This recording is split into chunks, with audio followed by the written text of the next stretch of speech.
안녕하세요. 오늘도 말씀 정주행 시리즈에 오신 분들을 주님의 이름으로 환영합니다.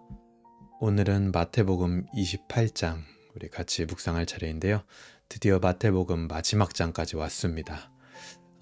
오늘 마태복음 28장을 전체적으로 한번 읽어보고 우리 묵상을 하도록 하겠습니다. 28장 1절입니다. 제28장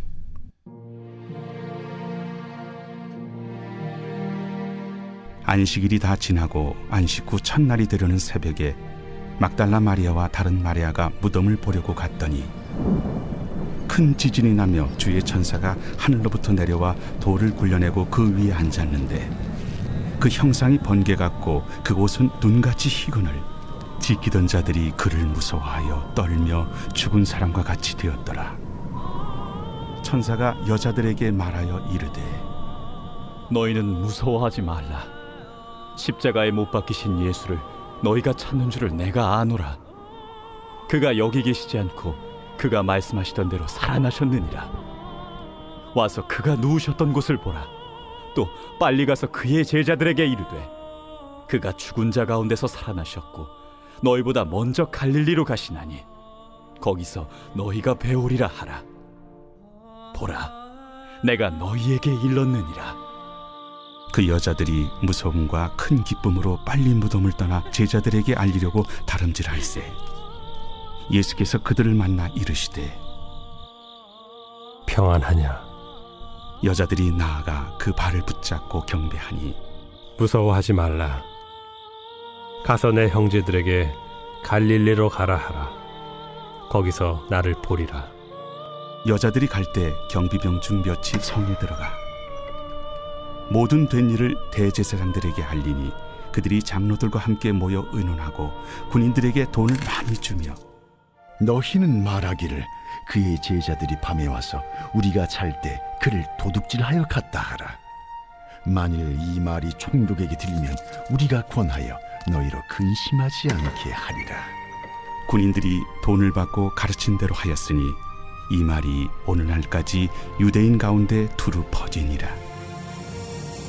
11 제자가 갈릴리에 가서 예수께서 지시하신 산에 이르러 예수를 배웠고 경배하나 아직도 의심하는 사람들이 있더라. 예수께서 나와 말씀하여 이르시되 하늘과 땅의 모든 권세를 내게 주셨으니 그러므로 너희는 가서 모든 민족을 제자로 삼아 아버지와 아들과 성령의 이름으로 세례를 베풀고 내가 너희에게 분부한 모든 것을 가르쳐 지키게 하라. 볼지어다 내가 세상 끝날까지 너희와 항상 함께 있으리라.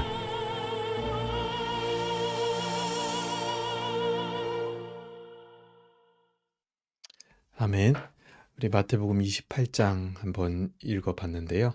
마태복음 28장 오늘은 1절부터 마지막 20절까지 한 번에 한 단락으로 우리가 묵상을 해보면 좋겠다 생각을 합니다. 마태복음 28장에 나오는 주된 내용은 이제 십자가에 달리신 예수님의 부활과 그리고 그 예수님의 마지막 명령에 대해서 기록을 하고 있죠. 먼저 1절부터 10절까지 예수님의 부활을 굉장히 간결하게 마태는 기록을 하고 있는데요. 예수님의 부활 그리고 그것을 만난 사람들의 반응이 무엇이었냐라고 할 때 그것을 가장 잘 나타내는 단어가 바로 9절입니다. 예수께서 그들을 만나 이르시되 평안하냐 하시거늘 여자들이 나아가 그 발을 붙잡고 경배하니 이렇게 나옵니다. 이 경배라는 게 바로 예수님의 부활을 만난 사람들의 반응이라는 거죠. 부활 앞에 우리가 할 수 있는 최상의 행위는 바로 경배입니다. 그 경배의 의미를 담고 있는 것이 오늘날 주일 예배죠. 그래서 주일 예배는 기본적으로 예수님의 부활을 기념하는 의미가 가장 큽니다. 그러므로 매주 주일이 우리는 사실은 부활절이어야 되는 거예요. 여러분 어떻습니까? 매주 주일 그 예배에 부활하신 주님을 만난 이 여인들과 같은 놀람과 감격과 기쁨과 경배 그리고 또 때로는 두려움 그런 감정들이 우리 안에 존재하고 있나요? 그런 감정들이 있는 거 전혀 나쁜 게 아닙니다. 왜냐면요 우리가 좋아하는 예를 들어서 스포츠나 드라마나 영화나 음악이나 음식이나 여행을 갈 때도요, 우리 인간은요, 기대감에 흥분을 합니다. 그런데 어찌 부활하신 주님을 예배하는 일에는 흥분감이 없을 수 있겠습니까? 당연히 있을 수 있는 겁니다. 흥분을 넘어서 감격도 있을 수 있다는 사실을 우리는 잊어서는 안 됩니다. 여러분 어떻습니까? 우리의 예배는 이렇게 살아있는 예배입니까? 아니면 그저 주일 아침마다 그냥 습관적으로 드리는 흥분도 감격도 없는 습관성의 죽은 예배입니까?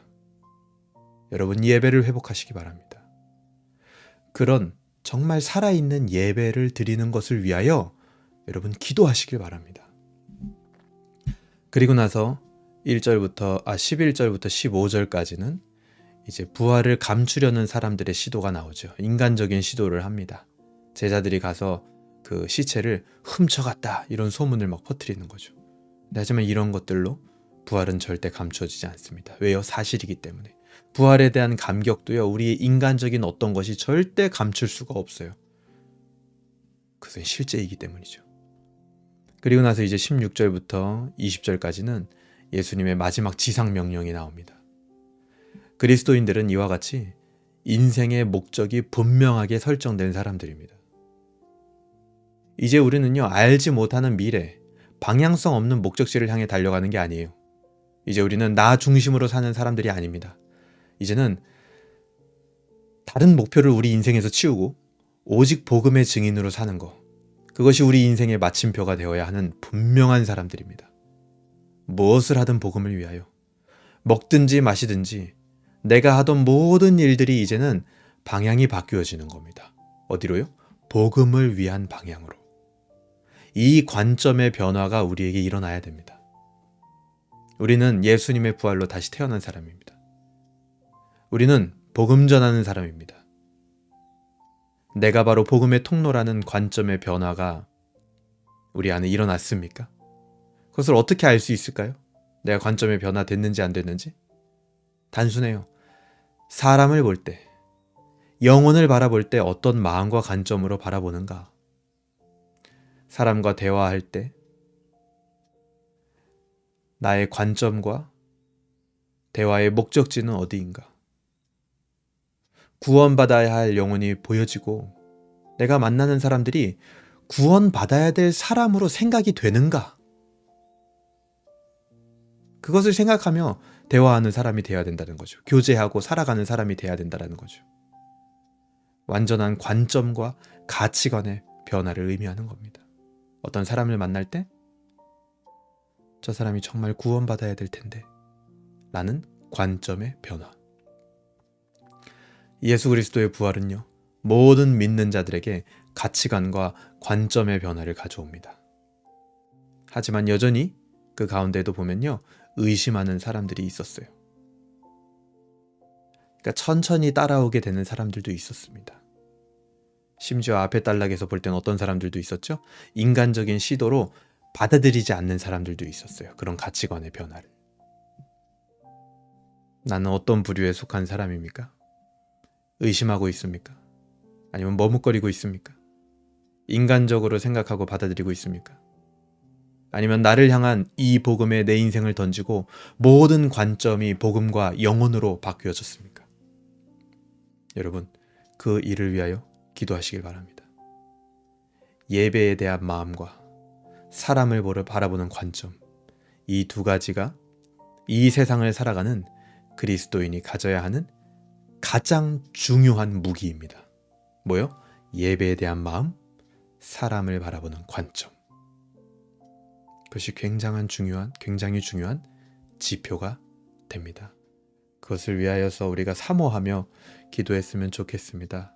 예수님이 그러셨죠. 아들이 떡을 달라 하는데, 생선을 달라 하는데 누가 뱀을 주겠느냐.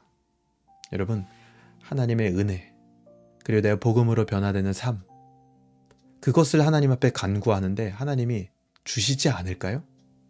당연히 주십니다. 은혜와 복음에 관하여, 하나님을 더 알아가는 것에 관하여 여러분 끊임없이 갈망하세요. 하나님은 주십니다. 그것을 믿고 오늘도 기도하는 이 아침이 되었으면 좋겠고, 무엇보다 오늘 기도할 때는 이번 주 주일도 내가 드리는 이 예배에 대한 감격이 살아있게 하여 주시옵소서. 또 오늘도 내가 여러 사람을 만나게 될 텐데 사람을 보는 관점을 분명하게 하여 주시옵소서. 제가 기도하도록 하겠습니다. 하나님 아버지 감사합니다. 오늘 마태복음 28장을 통하여서 부활을 목격한 자들의 예배와 인생, 그리고 사람을 바라보는 관점이 어떠해야 하는지 다시 한번 생각하게 됩니다. 특별히 마태복음 28장까지 은혜를 주시고 또 묵상할 수 있는 기회를 주셔서 주님 감사합니다.